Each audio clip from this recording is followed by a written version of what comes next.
Genetic engineering is a process where scientists take genes from one species and force it into the DNA of other species.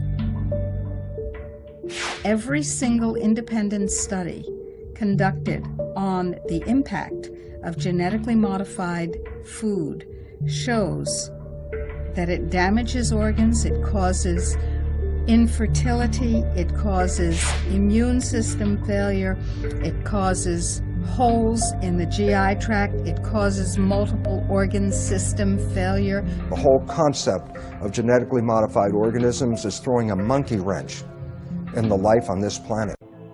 If you have an organic corn crop that sits next to a genetically engineered corn field, and it happens to tassel at the same time, and it happens to be downwind, you're going to get your crop contaminated. The rest of the food supply is contaminated. Then the genie's out of the bottle, and it's maybe physically impossible to turn the situation around. Why did the FDA abdicate their responsibility to protect us? The White House had instructed the FDA to promote biotechnology under the first Bush administration. And so the FDA created a new position for Michael Taylor, Monsanto's former attorney.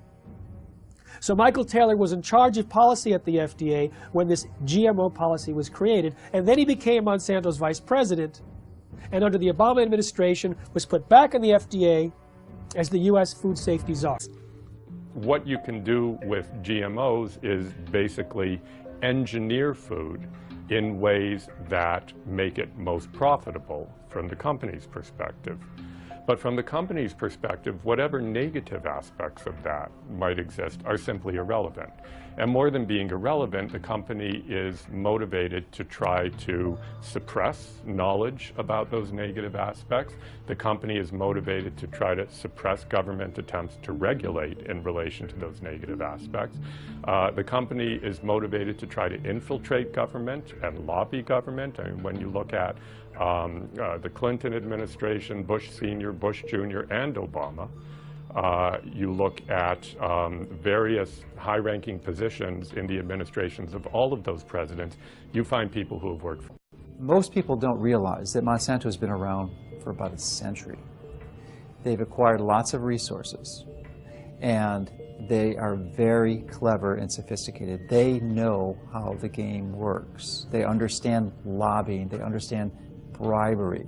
They have been effective at essentially stacking the political structure, the federal regulatory agencies, in their favor, to the point that it's almost physically impossible to pass any type of federal regulations or legislation, because the people who make those choices have been in the revolving door of Monsanto. They either previously worked for them or they're paid consultants.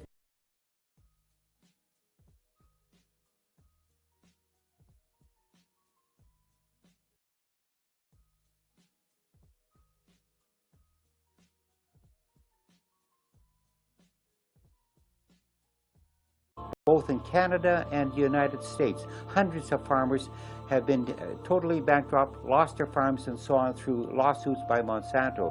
So there's a real fear. Now we call it the new fear, a fear culture amongst farmers, where a corporation now, through the rights of patents on a gene, which is inserted into a seed to make it resistant to a chemical or whatever, is that they lose their rights to use their own seeds or plants. So it's total control eventually, that farmers have to go back to a corporation like Monsanto each year to buy their seed because they're no longer allowed to use their own seeds. So as a victim, you basically have to pay for your lawsuit, your damages, and so on.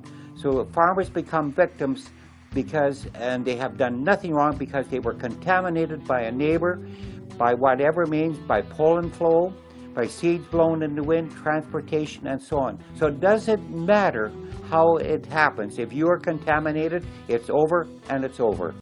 In the mid-90s, the UK government gave about $3 million to a scientist to figure out how to test for the safety of GMOs. That scientist was Dr. Arpad Pusztai, the world's leading expert in his field. He worked at the top nutritional research laboratory in the UK, one of the best in the world. He had about 20 or 30 researchers working with him in 3 different institutes, And his protocols that he was designing were supposed to be implemented into EU law as requirements for the safety assessments of any GMOs to be introduced into Europe. He took a potato that was genetically engineered to produce an insecticide and fed one group of rats the genetically engineered potato. He fed another group of rats natural potatoes, and a third group of rats natural potatoes, plus their meal was spiked with the same insecticide that the GM potato was engineered to produce. So you have GM potato, natural potato, and natural potato plus an insecticide, and all three had a complete and balanced diet as well. We measured all sorts of things, growth, for example, how these young animals were growing, what happened to their inside, and what happened to their immune system.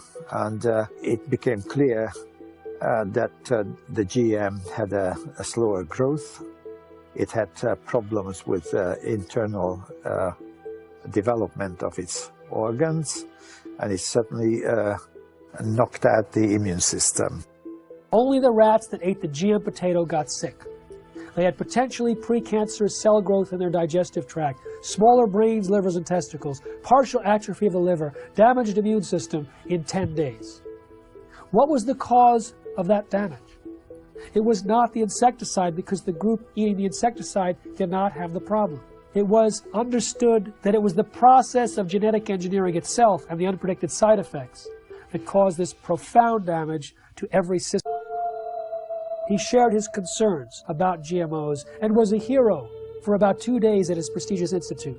The press was going wild. Here was a main scientist who was saying that we should not treat the people as guinea pigs, and that he personally wouldn't eat GMOs from what he understood. The director of his institute received 2 phone calls from the UK Prime Minister's office.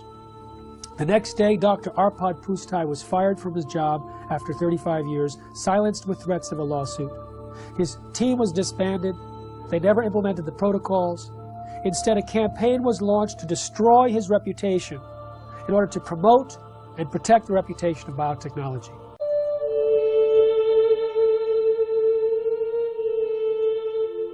Monsanto's scientists found bacteria growing in a chemical waste dump near their factory in the presence of Roundup herbicide. Now, Roundup normally kills bacteria. This bacteria was surviving. They said, great, let's put it in the food supply. So they took the gene from the bacterium that allowed it to survive the Roundup and put it into soybeans.